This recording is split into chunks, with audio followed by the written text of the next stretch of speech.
A santa paz de Deus, querida Irmandade, queridos ouvintes do canal CCB Sem Reforma. Tudo bom com vocês? Sejam todos bem-vindos ao nosso canal da Família Cristã. Irmãos, nós vamos colocar aqui, irmãos, um áudio e o que nós vamos abordar nesse vídeo, irmãos, é referente à parte espiritual que nós, quando estamos internados, quando vamos para um hospital, irmãos, o que é que acarreta em cada um de nós, aonde nós aprendemos, irmãos, dar valor, aonde nós aprendemos a agradecer, e é ali no hospital aonde acontece tudo, tanto na parte espiritual quanto na parte material. É dentro de um hospital que a pessoa é sensibilizada, a pessoa aprende muitas coisas. E, como vai dizer esse áudio aqui, irmãos, veja bem, a parte espiritual dentro do hospital é de grande serventia. Vocês vão entender o que esse áudio quer dizer. Irmãos, também a parte espiritual que não foi falado neste áudio é referente, irmãos, a comunhão que cada um de nós temos que ter quando frequentar, né? Creio que ninguém prefere ir para o hospital, mas quando precisar, né? Espero também que muitos daqui não precisem, né, ficar internado, mas ali, irmão, quando a pessoa fica internado, observem, irmãos, que ali dentro do hospital é onde acontece de tudo. Desde o anúncio do Evangelho, você vai para um quarto onde tem 2 ou 3 pacientes, famílias indo ali, vão observar o seu jeito, do jeito que você trata os enfermeiros, do jeito que você trata os médicos, do jeito que você trata as pessoas, e sabendo que você serve a um Deus Todo-Poderoso. É através de dentro de um hospital que você anuncia o Evangelho, mas também de dentro de um hospital em que a guerra, a batalha espiritual começa dentro do hospital. Imagine, irmãos, quem está numa UTI e entra em coma, né? Entrando em coma, irmãos, ali, muitos que eu já conversei, isso é experiência própria, diz o que viu dentro de um hospital, correto? Minha mãe mesmo esteve em coma em uma UTI e ela conta o que ela viu ali dentro, os espíritos, né? Muitas crianças correndo pelos corredores, muita gente, aquele alvoroço, né, irmãos?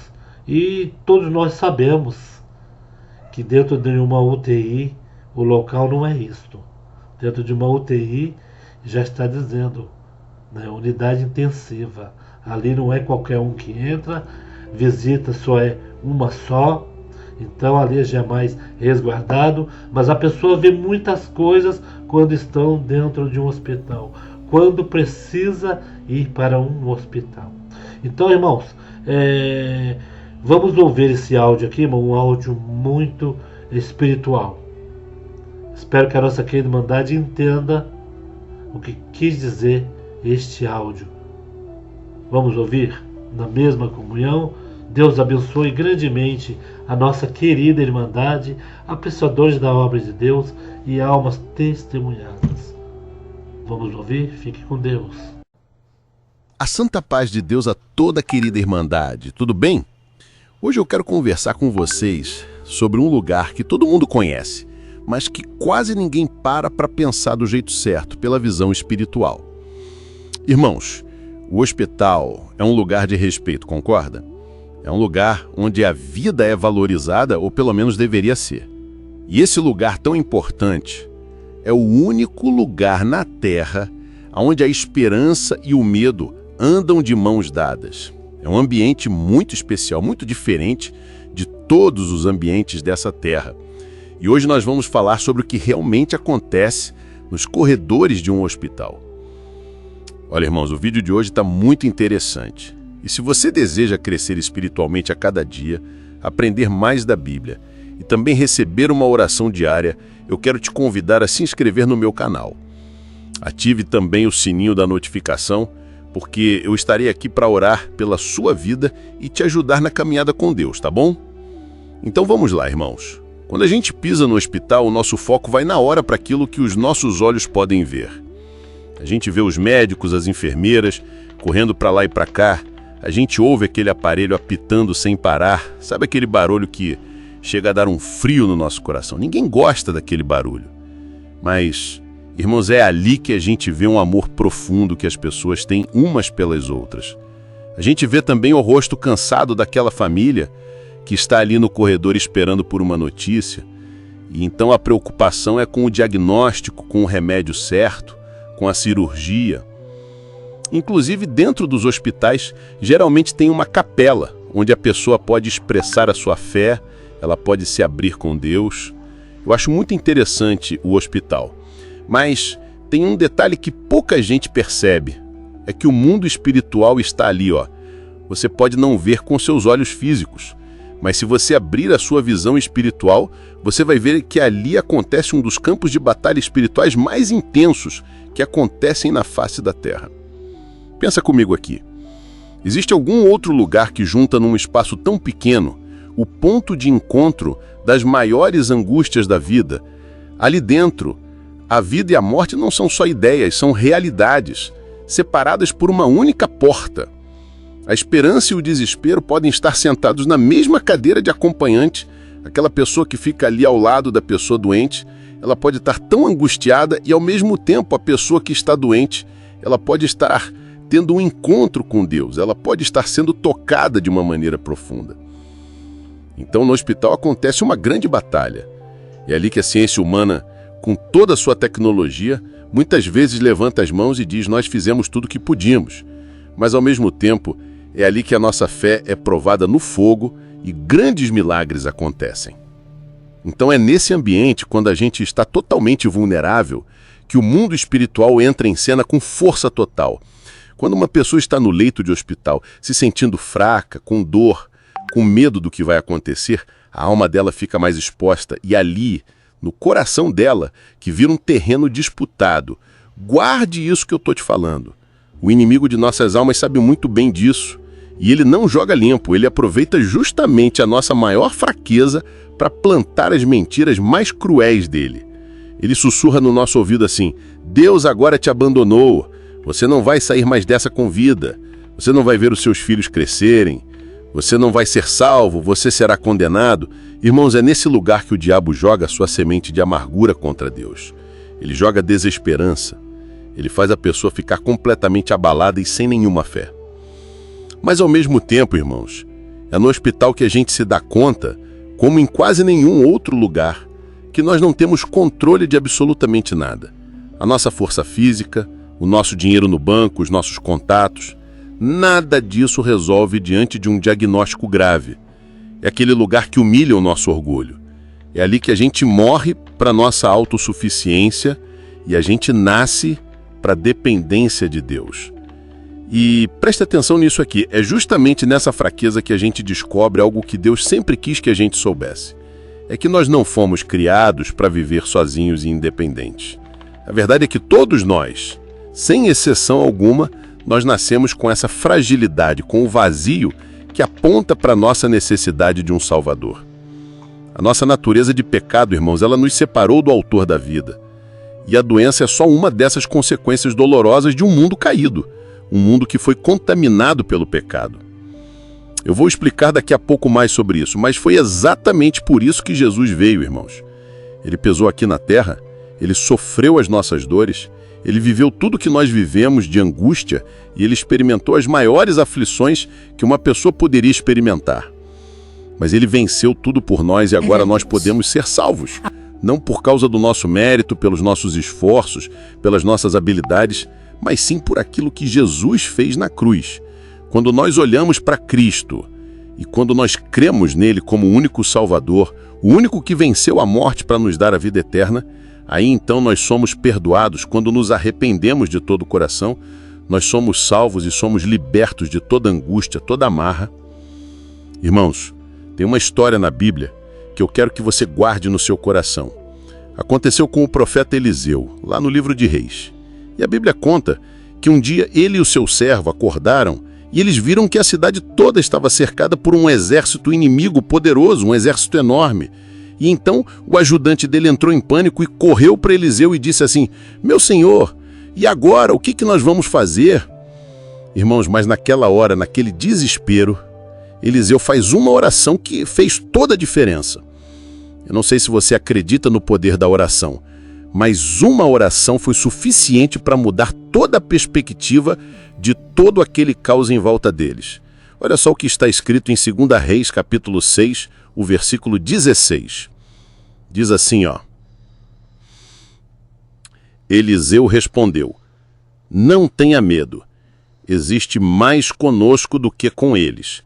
Então Eliseu orou: "Ó Senhor, abra os olhos dele para que ele veja." E então o Senhor abriu os olhos do rapaz e ele viu que o monte estava cheio de cavalos e carros de fogo ao redor de Eliseu. Amém, irmãos? Pensa comigo numa coisa. O que foi que mudou na situação de perigo? Não mudou nada, certo? O exército inimigo continuava lá embaixo, prontinho para atacar. A ameaça física era exatamente a mesma. O que mudou foi a visão do rapaz. Ele passou a enxergar a realidade espiritual que já estava ali, mas que ele ainda não enxergava. Então ele viu naquela hora o exército poderoso de Deus, cheio de cavalos e carros de fogo. E essa, irmãos, deveria ser a nossa primeira e mais importante oração quando a gente entra no hospital, seja para ser atendido ou para visitar alguém. Ore assim: ó Deus, abra os meus olhos espirituais. Abra os meus olhos para que eu não veja só um corredor frio, mas para que eu veja os anjos do Senhor trabalhando nesse lugar. Ó Senhor, abre os meus olhos para que, em vez de focar no laudo médico, eu consiga ver a Tua mão soberana cuidando de tudo. Deus, abre os meus olhos para que, acima dos barulhos dos aparelhos, eu consiga ouvir a Tua voz de paz. Amém? Irmãos, quando a gente entende isso, o hospital deixa de ser só um lugar de dor. Ele passa a ser também um lugar onde o poder de Deus se manifesta. Só que isso nos leva para um outro ponto. Se existe um exército de Deus ali, é porque está acontecendo uma batalha, certo? E a Bíblia não deixa dúvida sobre quem são os nossos verdadeiros inimigos. Eu vou explicar aqui agora. O apóstolo Paulo, ele escreveu lá no livro de Efésios que a nossa luta não é contra gente de carne e sangue, irmãos. A nossa luta é contra os poderes e autoridades, contra as forças espirituais do mal que dominam esse mundo de trevas. E o que isso quer dizer na prática dentro de um hospital? Quer dizer que você não deve lutar contra o médico que te deu uma notícia ruim. Ele não é o seu inimigo. A sua raiva não deve ser contra aquela enfermeira que talvez demorou para trocar o seu soro, talvez demorou para prestar o atendimento à pessoa que está doente. A sua luta também não é contra o plano de saúde que está dificultando um exame. Entendeu? A guerra de verdade, irmãos, acontece no mundo espiritual. É uma batalha pelo controle da sua mente e do seu coração. Mas, irmãos, o inimigo, ele quer que você olhe para o médico e que você sinta raiva dele. Ele quer que você olhe para sua família e sinta pena de si mesmo. E o pior, ele quer que você olhe para Deus e sinta amargura e se revolte contra ele. Essa é a verdadeira batalha espiritual que acontece ali. E é por isso que a gente precisa ter tanto cuidado, porque o verdadeiro diagnóstico no mundo espiritual não é o da doença, mas é do estado da sua fé. Amém? A questão central não é se o seu corpo vai sarar, mas se a sua alma vai continuar confiando em Deus, mesmo no vale da sombra da morte. E é bem nesse ponto, irmãos, que nascem os maiores perigos e as distorções da fé. Tem gente, às vezes, com boa intenção, mas que simplifica tudo. A pessoa chega e diz assim: isso aí é demônio que causou essa doença. Ou então, elas vão para outro lado e botam a culpa na vítima. Se você tivesse mais fé, você já estaria curado. Irmãos, por favor, ouçam com atenção aqui. Isso é uma maldade com quem já está sofrendo. Isso não tem fundamento bíblico nenhum, porque nem toda doença é um ataque demoníaco direto ou um castigo por causa de algum pecado. Vocês lembram da história daquele homem que nasceu cego no Evangelho de João? Os discípulos, com a mesma mentalidade, eles foram perguntar para Jesus. Olha só o que está escrito em João 9, o versículo 2 e 3. Eles disseram assim, Mestre, por que esse homem nasceu cego? Foi por causa dos pecados dele ou dos seus pais? E Jesus respondeu: não foi por causa dos pecados dele, nem dos pais. Ele nasceu cego para que o poder de Deus fosse revelado nele. Amém? Então você consegue enxergar a profundidade disso aqui? Jesus quebrou completamente essa nossa lógica de que tudo de ruim é um castigo. Ele mostrou que Deus é tão, mas tão soberano que Ele pode pegar até a nossa pior tragédia, a nossa dor mais profunda e usar para manifestar a glória dele de um jeito que a gente nunca imaginou. Irmãos, às vezes, a glória de Deus, ela aparece numa cura milagrosa, na hora, instantaneamente, e glória a Deus por isso. Eu creio em milagres, eu sempre oro por eles. Mas tem outros momentos, irmãos, que a glória de Deus ela aparece de um jeito muito mais poderoso. Talvez numa paz sobrenatural de um paciente que sabe que vai partir. Talvez num testemunho firme de uma família que perdeu alguém que amava, mas não perdeu a esperança em Cristo. Ou então, naquele cuidado, naquela gentileza que a pessoa doente demonstra para a equipe que cuida dele. Então, não tente colocar Deus dentro de uma caixinha. Amém? Eu sei que o Espírito Santo está tocando em muitos corações aqui, irmãos. A cura de Deus não é só para o corpo. A maior cura que Ele nos oferece é a da alma. A cura do medo, a cura da amargura, a cura da falta de fé. Essa é a cura que vale para a eternidade. E talvez você esteja se perguntando, como que a gente se conecta com esse poder e com essa paz no meio do caos? Irmãos, a palavra nos ensina o caminho. Lá em Tiago, no capítulo 5, ela diz que se alguém estiver doente, deve chamar os líderes da igreja para orar por ele e ungí-lo com óleo em nome do Senhor. E a oração feita com fé vai curar o doente. E olha que interessante, ele não diz para abandonar os médicos. O óleo, naquele tempo, muitas vezes, era usado também como remédio. Deus não é contra a ciência. Ele não é contra a inteligência que Ele mesmo deu para os médicos, amém? Então, orar com fé é também pedir a Deus que dê sabedoria para as mãos do cirurgião, que Deus dê clareza na mente de quem for ler o exame, que Deus faça o remédio ter o efeito certo. Irmãos, a oração da fé não é uma fórmula mágica para obrigar a Deus a fazer o que a gente quer, não é um decreto, não é uma declaração. A oração da fé é um ato de rendição total. É você dizer assim: ó Pai, a situação é essa aqui. Eu quero muito a cura, mas acima de tudo, que a Tua vontade, que é sempre boa, perfeita e agradável, seja realizada na minha vida, na vida daquela pessoa. E enquanto nós esperamos em Ti, Senhor, nos sustenta, nos dê a Tua paz e usa a minha vida mesmo aqui nesse leito para a Tua glória. Amém? Então é essa oração que você tem que fazer, porque isso vai mudar a atmosfera de um quarto, isso vai mudar toda a situação aí onde você pode estar nesse momento. Irmãos, essa atitude, ela desarma o inimigo.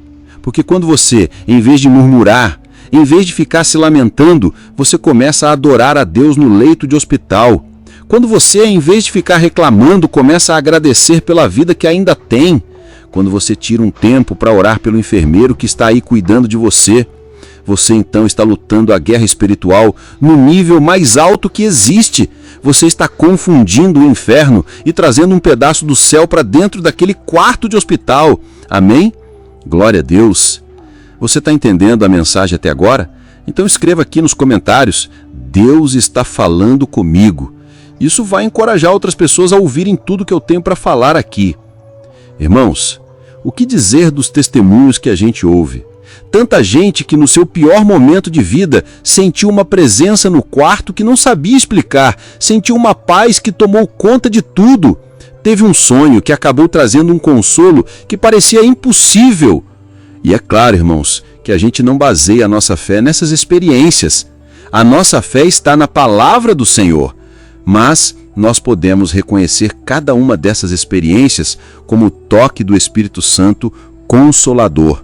É Ele cumprindo a promessa dele de que estaria conosco todos os dias, até nos momentos de maior escuridão. Irmãos, como eu disse, a nossa autoridade é a Bíblia, mas essas experiências confirmam o que a palavra já disse, que Deus nunca nos abandonará.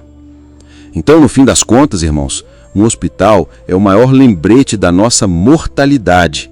Porque na correria da vida a gente acaba se distraindo, a gente vive como se nunca fosse morrer, não é verdade? Nós fazemos planos para daqui 10, 20, 30 anos, mas a gente se esquece que a nossa vida passa como um vapor. E o hospital é aquele lugar que acaba com essa fantasia.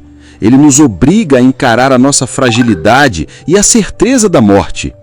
E é aqui que está o ponto mais alto da batalha espiritual. Porque o grande objetivo do inimigo no hospital não é só levar o corpo de uma pessoa. O principal objetivo dele é fazer com que essa pessoa morra sem a esperança da vida eterna, sem Cristo, sem a certeza da salvação. Então, a maior vitória do céu não é sempre a cura do corpo, mas principalmente a salvação da alma. Porque o cristão de verdade, aquele que tem Jesus, ele não perde nem na morte. Pelo contrário, a morte acaba se tornando um lucro, porque ele vai estar com Cristo. E foi isso que o apóstolo Paulo disse. Então, parece que é só no hospital, irmãos, que a gente é obrigado a pensar nessas coisas. E eu te pergunto, com todo amor e seriedade, se hoje, esse lugar que você está, talvez no leito de hospital, no leito que você está louco para sair, você quer ir embora logo para casa, eu quero te perguntar uma coisa. Você tem a certeza absoluta para onde a sua alma iria se você partisse agora? Você tem que fazer essa análise, porque se Jesus voltasse agora, ou se o seu coração simplesmente parasse de bater, você sabe, sem nenhuma dúvida, que o seu nome está escrito no livro da vida, não porque você mereceu, mas porque o sangue de Jesus te limpou. Essa é a pergunta mais importante da sua vida, porque a cura do corpo dura só um tempo, mas a salvação da sua alma é para sempre. Então, que o Senhor te dê olhos para ver, não visão física, mas na visão espiritual, e que você possa tomar a sua decisão agora. Se você me permitir, eu quero orar por você agora. Eu quero que você feche os seus olhos e eu quero pedir que Deus tenha misericórdia, que o Senhor te resgate, que Ele te cure, que Ele faça uma transformação completa na sua vida, principalmente no seu coração. Tá bom? E depois eu vou pedir para você repetir algumas palavras. Então, vamos orar. Feche os seus olhos e vamos levantar um clamor aqui. Senhor, meu Deus e meu Pai, nós estamos aqui na Tua presença neste momento e queremos Te agradecer por esta palavra tão abençoada. Foi uma palavra que trouxe um consolo para muitos corações, meu Pai. Eu quero Te agradecer. Obrigado, meu Deus, porque hoje o Senhor está mudando a vida deste homem e desta mulher. Hoje, meu Pai, o Senhor está marcando um novo tempo, meu Deus. E eu oro neste momento pedindo pela Tua cura, Pai. Cura completamente, Senhor, o corpo físico dessa pessoa, em nome de Jesus Cristo, aquele que venceu a morte, venceu as doenças e carregou sobre si, lá na cruz, as nossas enfermidades. É em Teu nome, Jesus, que eu ordeno a cura sobre essa pessoa. Toda enfermidade saia desse corpo agora, em nome de Jesus Cristo. Toda doença na alma, toda doença na mente, no corpo, nos órgãos internos, nas células, todo câncer maligno, benigno, todo tumor, tudo saia em nome de Jesus Cristo. Ó Senhor Jesus, nós colocamos a nossa fé em Ti, nós cremos que o Senhor está conosco nesse exato momento e nós colocamos a nossa fé, a nossa esperança no Senhor. Jesus, eu te peço agora que os teus anjos façam a cirurgia, que os teus anjos revertam esse diagnóstico médico, que o médico venha ficar assustado de ver a melhora, a recuperação completa. Ó, meu Deus, traga nesse momento também a tua paz, a tua esperança, a presença do Senhor neste coração, nesta família que está ouvindo esta oração agora. Jesus, entra nesse quarto de hospital agora, envia os teus anjos aí nesse momento, Pai, e que o Senhor traga a salvação, a paz e a esperança. Quebra todo orgulho, Senhor. Quantas pessoas, mesmo diante da morte, elas continuam resistentes, acham que a sua religião vai salvar, acham que as suas crenças, suas convicções vão levá-las para um lugar bom. Mas, Pai, a Tua palavra deixa muito claro que sem Jesus é impossível alguém ser salvo, porque só Ele morreu pelos nossos pecados na cruz. E todos nós somos pecadores. Todos nós precisamos nos arrepender e crer no único que venceu a morte, o pecado e o diabo. Ó Senhor Jesus, nós colocamos a nossa fé em Ti agora e cremos no Teu poder para nos salvar. Oh, meu querido irmão, minha irmã, eu sei que você está me ouvindo e agora eu peço que você repita essas palavras comigo, mas faça de todo o coração. E a Bíblia garante que se você confessar Jesus com a sua boca e crer no seu coração, você será salvo no exato momento. Amém? Então ore assim comigo: Senhor Jesus, eu coloco a minha fé em Ti. Eu te peço perdão por todos os meus pecados. Eu te peço perdão por ter vivido longe dos Teus caminhos. Ó Jesus Cristo, eu creio que o Senhor morreu na cruz pelos meus pecados e que o Senhor ressuscitou ao terceiro dia e agora está sentado à direita do Pai. Jesus, assim como aquele criminoso na cruz, ele se arrependeu e ele creu na sua divindade. Nós também estamos crendo aqui agora. E te pedimos, salva-nos, Senhor. Escreve o nosso nome no livro da vida. Leva-nos para a Tua morada, para a Tua presença, na hora certa. Nós cremos que o principal é a salvação da nossa alma, porque somos eternos e queremos estar contigo eternamente. Em nome de Jesus. Amém. Glória a Deus. Ô meu querido, minha querida, se você orou de todo o coração, a Bíblia diz que agora no céu está tendo uma grande festa entre os anjos, porque a graça do Senhor te alcançou, a misericórdia dele te abraçou nesse exato momento. E tudo que você tem que fazer agora é se agarrar com Jesus. Comece a ler a Bíblia, comece a conviver com pessoas que têm a mesma fé que você. Eu tenho certeza que até o último dia você vai ficar firme. E eu desejo melhora, eu desejo a cura completa e nós já oramos por isso. Então não perca sua fé a partir de agora. Continue crendo até o fim, porque o Senhor é fiel. Agora eu peço que você compartilhe com o máximo de pessoas. Olha, tem muita gente precisando de uma mensagem como essa e você pode ser usado por Deus para abençoar essas vidas. Tá bom? Deus te abençoe. Eu te espero no próximo vídeo. Um grande abraço.